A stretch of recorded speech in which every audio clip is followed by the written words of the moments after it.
and talk a bit about the background and what went into the creation of this particular exhibition and how the collection was used and interpreted. So yeah, I'll take you through today. So it's in the Kildargan space here at the library, and the exhibition's called Working Country, Aboriginal Stockmen and Stockwomen. First off, I'd like to also acknowledge that here at the library, State Library of Queensland, we're in Minjin, which is Brisbane, and I come to you from the lands of the Yagara and Jurubal people, and I'd like to pay respect to their elders past, present and emerging, and also recognise their custodial rights as the holders of stories for millennia. And we are inspired by that tradition here at the library with our work in preserving Queensland's memory. So this is Kildargan, the Indigenous Knowledge Centre that we have here on level 1 at the State Library of Queensland, here located in the beautiful South Brisbane Cultural Precinct here on the river. And Kildargan is a space for two-way cultural learning here at the library, and a space where we have this showcase display area that we regularly hold collection items and display and narrate the stories behind them. So this one is about, like I mentioned, Aboriginal stockmen and stockwomen. Also, I need to just make a point here that this exhibition, because we are dealing with some very sensitive and historical content, that there is a historical content warning in this exhibition. That label is sectioned, is labelled in the space, and it's just the use of terminology and that is not considered appropriate today and derogatory, but we've put it in the space just to provide that historical context for what Aboriginal people went through during that period. Just a notice there.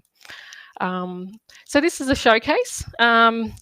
So it's the first sort of key themes that we have here is that Aboriginal people are the unsung heroes that help build the backbone of the industry, and were heavily involved in the early development and the survival of the industry during the sort of establishment in the colony up here in Queensland.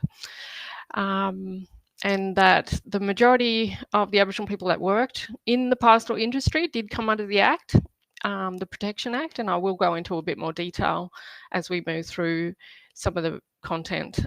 So the protection era went from 1897 up to the 1970s. And under that particular era, Aboriginal people were enslaved, and it was indentured servitude, so they often did not receive their full wages. Was held in a trust account. So I'll go into a bit more detail as we move through the exhibition space about that as well.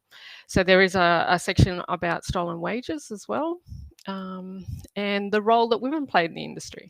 And then we'll move through in a bit of a chronological sort of sequence and talk about more present day, where Aboriginal people run cattle stations and Aboriginal rodeos. Yeah. So this is the very first section of the display, and we really do highlight here some of our very early photographs in our collection about Aboriginal people in the pastoral industry. And this particular theme is centred around the establishment of the Queensland colony of Brisbane. First set up as a penal colony in the 1830s, and then free settlers were allowed to come up in the 1840s. And when that process or period happened, that was when there was a lot of frontier violence against Aboriginal people being removed or dispersed, as that were called in the history books, off country. There was also a lot of Aboriginal people that adapted really quick and found ways of survival. And one of those ways was becoming the workforce and seeking out work with the pastoralists to become drovers, guides, and in return for safety and protection during that very sort of volatile period here in Queensland. So we have a first image here at the top that if we could see up here, where there's an Aboriginal guide standing there with a large mob of cattle and some drovers and pastoralists there. And so the predominant theme in the early records is that Aboriginal people did play a significant role in terms of guides into country. And they were sought after as well for their knowledge and know-how and the lay of the land, and also they had an affiliation with the animals. So often they could relate and control the animals in a very unique way, which is also recorded in the archives as well. Yeah. Then we have an image sort of just below that first one there with a horse and a stock boy and a dog under the horse. This is from the 1860s era, and it's an Aboriginal stock boy with a pastoralist there, a drover. And that's another key point in the early records too, is that Aboriginal children were assigned from a very young age to work in the industry, anywhere between 8 to 10 years under that Protection Act, and would work their whole life and become a very skilled labour force and knowledge of the industry due to that early sort of involvement. And then the next set of images there, the 4 images of the Aboriginal stock women, you can see that, and I'm not sure if it's clear for you guys. Maybe you give us a thumbs up or something. Okay, I'm not sure how to zoom in. So there's 4 images there. So these images are from the 1920s era. Yes, and thank you. And they're from Alexandria Station, and these were very new collection items actually that were catalogued here at the library. It was a large donation from a family from Alexandria Station, found the records when they inherited them, donated them to the library. We then started cataloguing them, and a lot of the record was like station ledgers, how much cattle and staff were moving through the stations, but then they found these images. So these women are said to be from Camberwell, which is just over the Queensland border into up in far north Queensland there, and one of the things is that the role that Aboriginal stock women played during this particular era of the 1920s was that because they came under the Act, there was gendered roles under that Act, and that they could not have male duties. They had to have housemaid or women's duties, assigned duties. So as you can see in these images, they could appear as men, and they got short hair, male clothes, and there's also documentation that the women would actually disguise themselves as men to the authorities in terms of like bounding their chest and cutting their hair short so they could have those outdoor roles. And also the pastoralists allowed it because they needed the labour, and often some of the women are talked about as some of the best riders as well during that period. So and these images that we have now catalogued and really speak to that era that we found. One of the key themes that also come out about the early colonial days is that Aboriginal people often would seek out the work, even though it was poor working conditions, no money, and often only paid in terms of rations and shelter. It allowed Aboriginal people to still have some autonomy on their lands and allow them to still have that cultural responsibility to their sacred sites and land, and would often move the cattle away from those particular important areas, culturally significant areas, due to having a role in the industry as well during that early period. So that's the early colonial days that we've covered in the exhibition.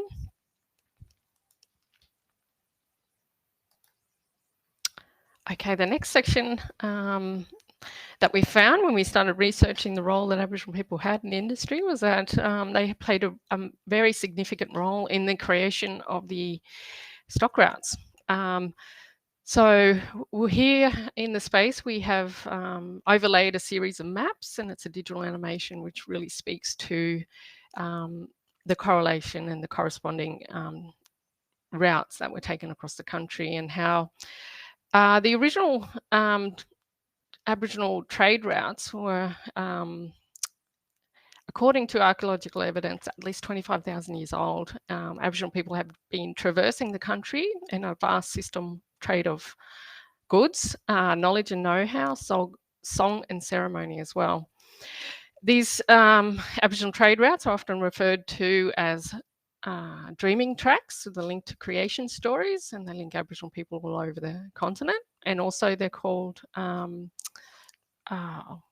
lines as well, because there's particular songs that are passed on through different tribal groups that connect one to the other all across the country. The Aboriginal trade routes as well also are said to go up into Southern Asia as well. So these tracks were often the best way to traverse country, where there were regular water holes for people to travel.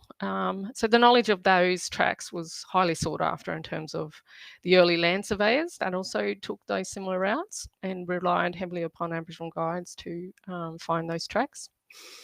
And then also the establishment of the original early stock routes, they also used those same Aboriginal trade routes as well.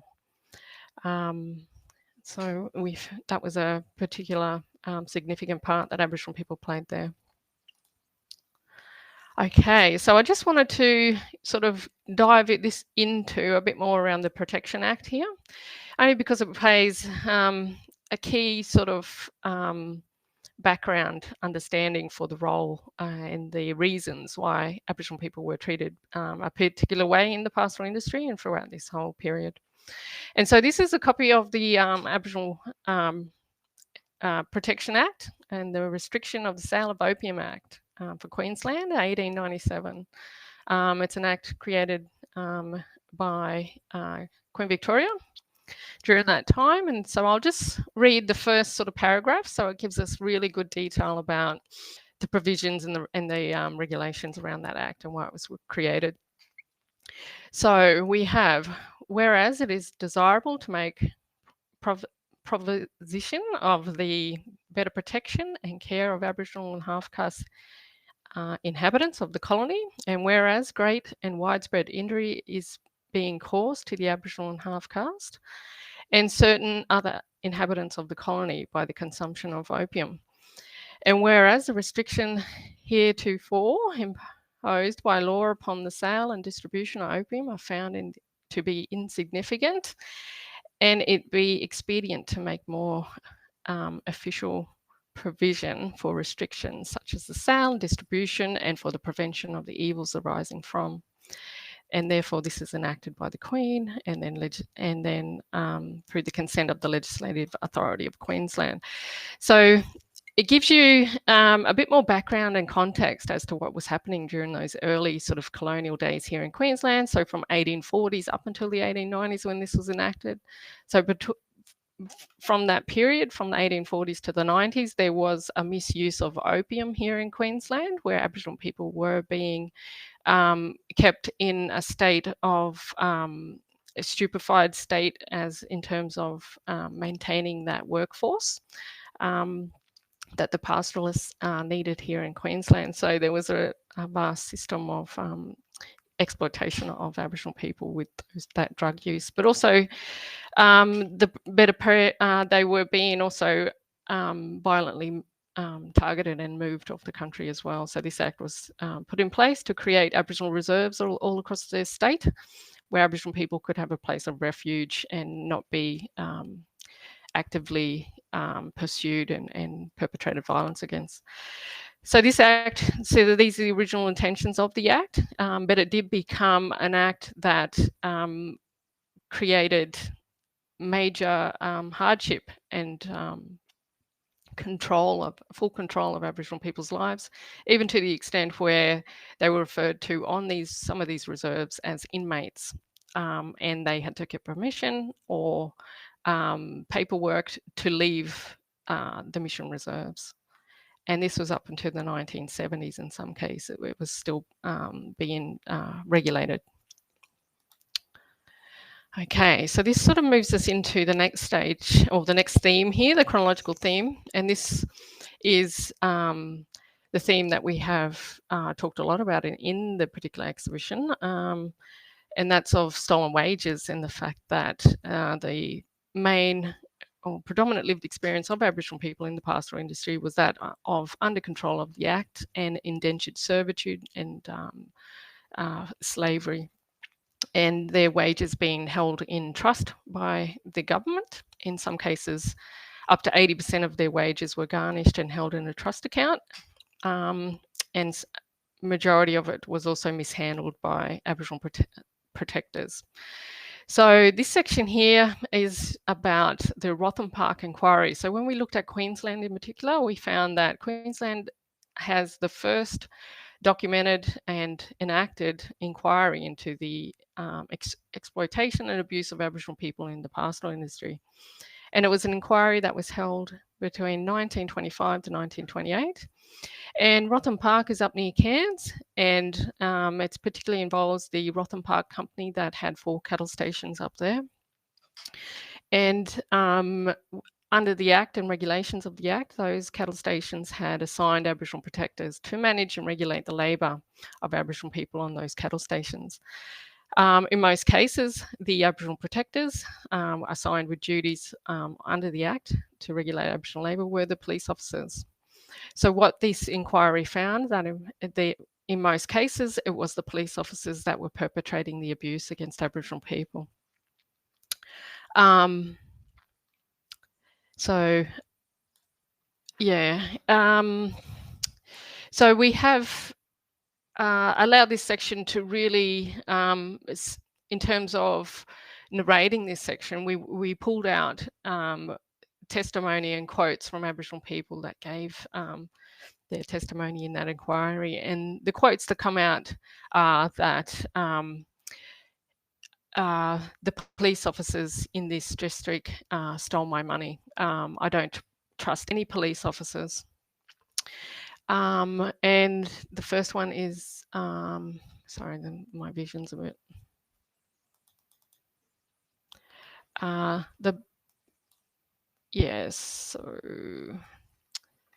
the blacks were all about cleared out and starved, as they were threatened by all ways and means to sign on to stations. That first quote really does speak to the fact that Aboriginal people, they could choose where they wanted to work under that regulations of the Act. And of course, they would not choose to go to those abusive and cattle stations. But it's recorded in this inquiry that they would, the Aboriginal protectors would use means such as kidnapping their family members until they would sign on, withholding their money or food, and incarcerating them as well until they would comply. And so it was quite a volatile and very abusive regulated control that they came under. So, of course, the findings, and there was a widespread exploitation and abuse of Aboriginal people in the pastoral industry, such as Aboriginal children being taken from as young as 8 and 10 and made to work, and their money being held from them and not given to them, and Aboriginal women and girls being mistreated and abused on these cattle stations. And of course, we've got a large letter here from that inquiry, which is written in testimony from the settlers, who were also disturbed and concerned about the treatment of Aboriginal people, and had corresponding testimony to that of the Aboriginal people in the same area. So one of the particular outcomes of the inquiry was that there was a long list of charges against one of the officers that was investigated, and he received a £10 fine, and it was for the misuse of a police vehicle at the time, and not for the assault that he did on an Aboriginal girl in the car, but just for the misuse of the car. So it gives you an indication as to the sort of levels of justice and equality that was handed out during this particular period for Aboriginal people. And the other thing about this same officer is that his books were audited, and they found that he had £7,000 unaccounted for of wages for Aboriginal people that did not make it to the Aboriginal people that it was supposed to. So this sort of brings us into more sort of contemporary times in this particular era topic of stolen wages, where we move into 2016 here in Queensland, where the stolen wages were more highly investigated and looked into by the state. And they found that anywhere between 190 and $500 million was stolen and kept of Aboriginal people in the trust account of the government, the state government. And they then found that they allowed Aboriginal people to apply to get $8,000 back if they were part of that stolen wages period of history, and that they would sign a waiver. But that did not stop a few other Aboriginal people that actually formulated a court challenge against the state government. And in 2019, a successful case was handed down, and the courts determined that the government had to pay back at least $190 million to Aboriginal people from that trust account. So that money is slowly making it back to Aboriginal people. And of course, a lot of the Aboriginal people have passed away, so they have set up repatriation accounts where that money will show up as Year 11 and 12 scholarships for Aboriginal and Torres Strait Islander children here in Queensland, and through other ways and means as well. Okay, the next section we have here is under a prominent sort of Aboriginal stockman and figure here in Queensland. His name is Charlie Flanagan, and he's from the 1880s era, and this particular material is from the South Australian Museum. And it's his drawings. It's his drawings when he was held in solitary confinement in Northern Territory. So his story is that he was a pioneer and drover. He took the first head of cattle with Nathaniel Buchanan from Queensland up into Northern Territory, up to Wave Hill. And when he got to the Northern Territory, he became a champion jockey. He won the Palmerston Cup. He highly sought after for his riding ability and skills as a horseman. There was a particular period where he got into an altercation with the acting station manager, and he ended up being convicted of his murder. And he was held in solitary confinement for a series of months. And they gave him postcards and pencils, and he drew these images of his life. And it really does give you that first-hand account of what life was like as an Aboriginal stockman in the 1880s period. And you can sort of see images here of how they moved across the country, boiling water, makeshift camps, and him with the horse there as well. And some people say maybe that was one of the horses that he won that Palmerston Cup on. Yeah, but unfortunately he was convicted of murder, and a lot of people and historians note that it was often in this period it was either kill or be killed. It was quite volatile and violent period here in our history. He was, in fact, the first man hung in Fenibale Jail up in Northern Territory, and his story was recorded, and we're able to sort of give you that first-hand account there of his story. So the next section is we profiled an Aboriginal elder here, Queensland Aboriginal elder. He's from Cunnamulla.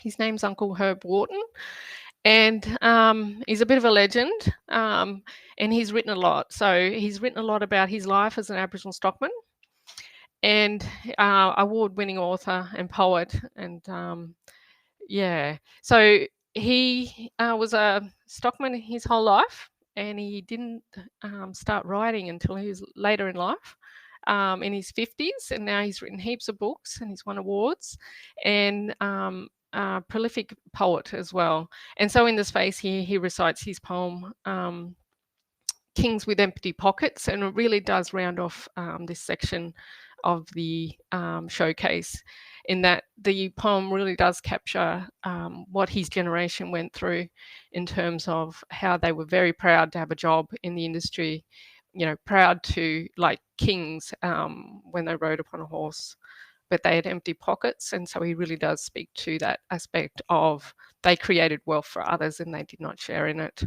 And so, yeah, he really does capture that lived experience of his generation. The next section here is we sort of move a bit along in the chronology and the timeline for Aboriginal people in the pastoral industry. We sort of move into that era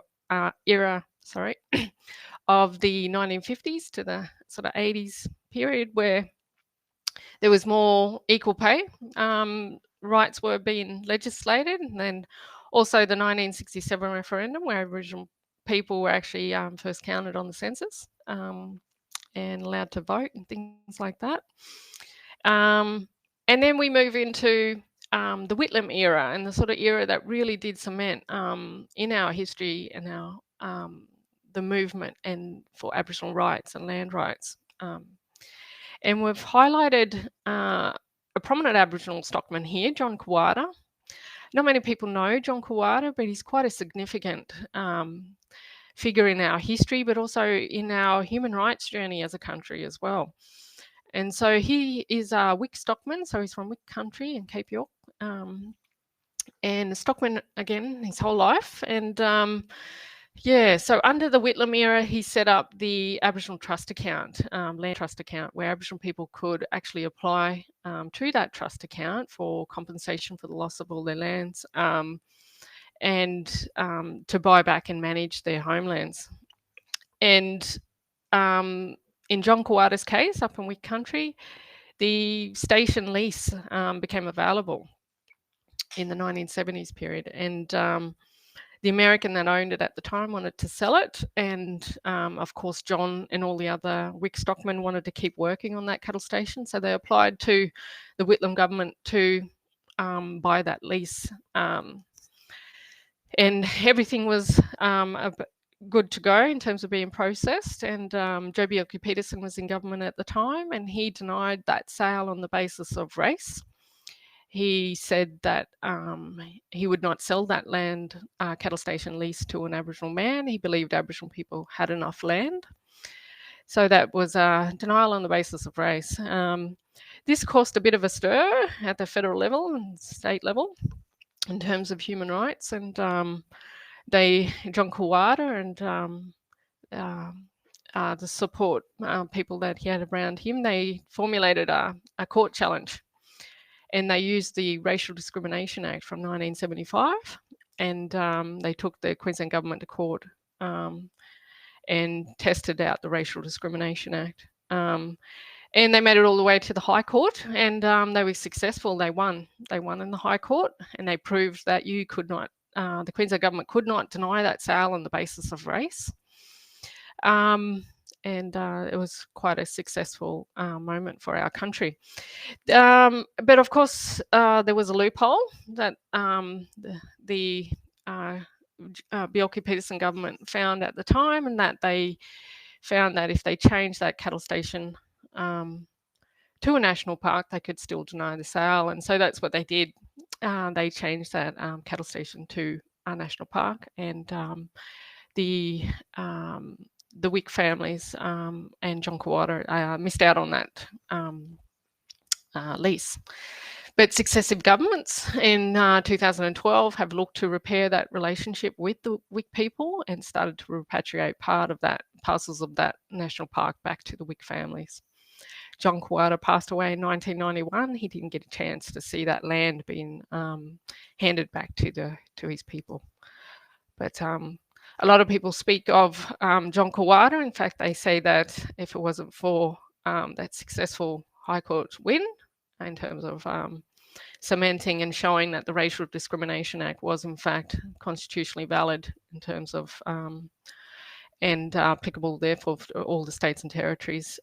We may not have had a successful Mabo case or any land rights legislation in this country. So he's quite a significant sort of moment in our timeline. So that's a prominent Queenslander there in Stockman. The next section that we have highlighted in the showcase is Aboriginal run cattle stations. So we've profiled Delta Downs cattle station here in Queensland. So Delta Downs is in the southeast corner of the Gulf of Carpentaria in Queensland, and almost after 100 years of being established, it is now run by the traditional Aboriginal people and fully managed and run by their corporation. So we have some very old images, and I'm sorry they're not very clear in this particular picture, but up the top there you can see a lot of horses and a lot of stockmen. And in these images, which are from the 1890s period, shows that Aboriginal people are all in the background. You can see that large sort of workforce and labour force there of Aboriginal men, or perhaps women as well, disguised as men, in the background of that them images. And yeah, and now Aboriginal people run that cattle station themselves. So it is in a bit of a floodplain up there in Queensland. So they do sort of fluctuate in terms of their experiences with that cattle station. But yeah, we've profiled Delta Downs there. So the next section is about the role of Aboriginal women, and we've really highlighted these recently acquired and catalogued images of Aboriginal stock women from Normanton. And some of these images are award-winning images of David Prickard, taken in 2021. And some of the elders here in these images have worked since they were 15 on cattle stations, are well versed with the work and the sorts of responsibilities that come along with managing cattle in cattle stations.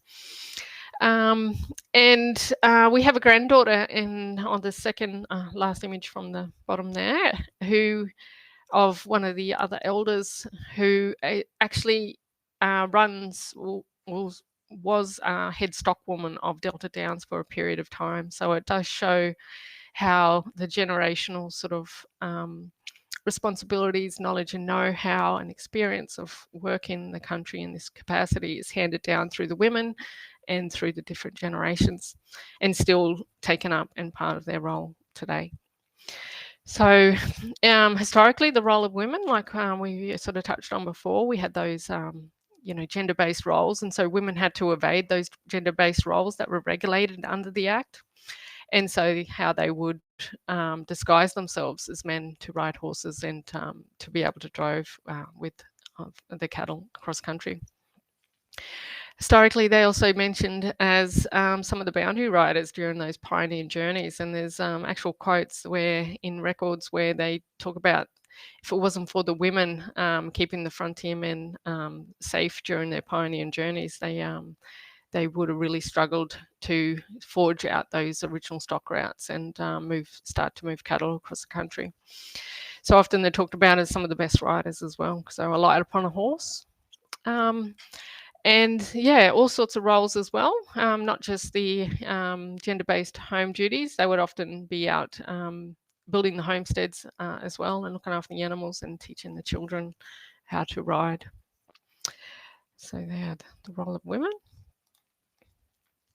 The last section that we have in the showcase, and this is a bit of an exciting section to take people through, because it really does touch on some of the more athletic and inspiring images of people competing at Aboriginal rodeos. And so we have a large collection here at the library of Aboriginal rodeos from Kawanyama, Palm Island, Dulmiji communities, all Aboriginal communities that were set up under the Act as reserves, and they now run Aboriginal run rodeos. as seasonal and annual events, and people come from all over to compete and sort of display their skills of working on country and with cattle. And it's quite a exciting thing, and particular for Queensland, who's known as cattle country, and also internationally known and renowned for Mount Isa Rodeo, where we have competitors come from all over the world to come to Queensland and compete. But this section really does, highlight that there's that longevity in terms of Aboriginal people being there from the very beginning in terms of helping to build the industry, but the legacy and the love for the work and the knowledge and skills and know-how is still alive and well in Aboriginal communities and embedded in culture and life as well here in Queensland. Yeah, and of course the beautiful outfits that they wear. We commissioned this outfit here, and then you can see the bright colours and the sort of what they wear when they compete, and the sorts of vests, the safety vests. It's not for the faint-hearted, of course, competing in this industry.